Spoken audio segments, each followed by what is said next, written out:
Здравствуйте, друзья! Новая Великая депрессия будет самой ужасной.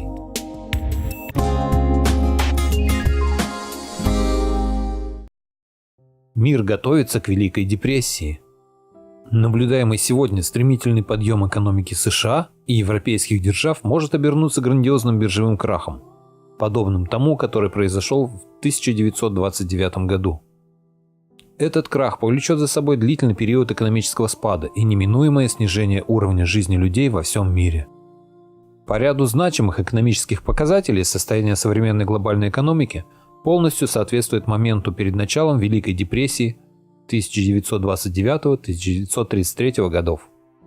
Сравнивая сегодняшние показатели с данными, относящимися к катастрофе 1920 года, можно заключить, что нынешняя ситуация выглядит даже хуже, так как она может повлечь за собой внезапные огромные потери для инвесторов. Мир готовится к Великой депрессии, которая будет хуже той, что была в 1930-х годах.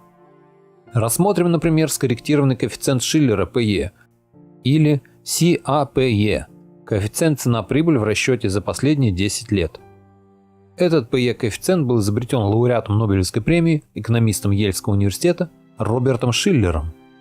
CAPE имеет несколько выигрышных конструктивных особенностей, которые отличают его от обычных коэффициентов PE, популяризованных волками с Уолл-стрит. На этом графике показана динамика CAPE. При изучении графика на ум сразу же приходят два вывода. Во-первых, в настоящий момент CAPE находится на том же уровне, что и в 1929 году, прямо перед биржевым крахом, после которого последовала Великая депрессия. Во-вторых, сегодня значение CAPE выше, чем перед кризисом 2008 года.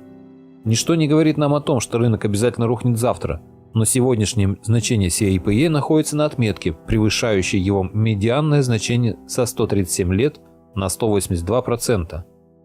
Можно заключить, что кредитный пузырь действительно существует. Конечно, это далеко не первый кредитный пузырь в истории. Приведем небольшой пример.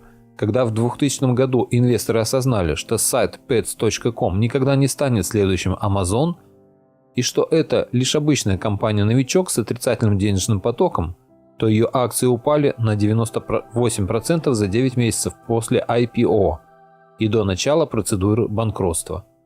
Психология и поведение инвесторов изменилось в одно мгновение. Кредитный пузырь лопается, когда пересыхает поток поступающего кредита. Федеральный резерв не станет повышать процентные ставки лишь для того, чтобы лопнуть пузырь. Они вообще не будут заморачиваться поиском пузырей, а просто будут наводить порядок после того, как этот пузырь лопнет. Но Федрезерв будет повышать ставки по другим причинам, в числе которых есть иллюзорная кривая Филлипса, которая предполагает взаимосвязь между низкой безработицей и высокой инфляцией. Рост ставок может привести к разрыву кредитного пузыря. Другая причина схлопывания кредитных пузырей – это увеличение убытков по кредитам. Проблемы с кредитами в одном секторе приводят к ужесточению условий кредитования во всех секторах, что в свою очередь заканчивается экономическими рецессиями и коррекциями на рынках акций. В каком пузыре мы сейчас находимся? Зачем должны наблюдать инвесторы, чтобы иметь возможность понять, когда этот пузырь лопнет?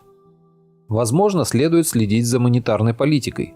Милтон Фридман сказал как-то, что монетарная политика действует с временным лагом. Федрезерв силой насыщал экономику легкими деньгами под нулевую ставку с 2008 по 2015 год и под аномально низкие ставки с тех пор.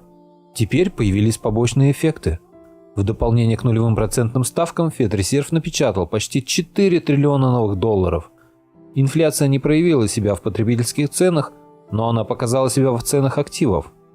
Акции, облигации, недвижимость – все это взлетело вверх. Теперь Федрезерв пытается заставить этот механизм крутиться в обратном направлении.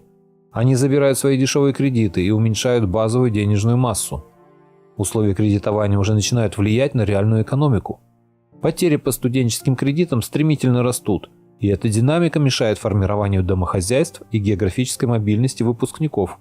Потери нарастают и в секторе автокредитования, в результате чего создаются помехи для роста продаж новых автомобилей.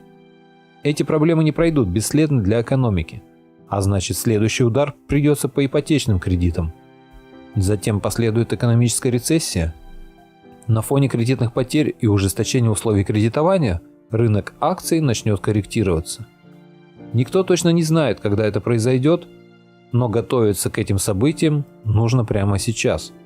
Как только рынок начнет корректироваться, действовать будет уже слишком поздно. Автор Алексей Громов.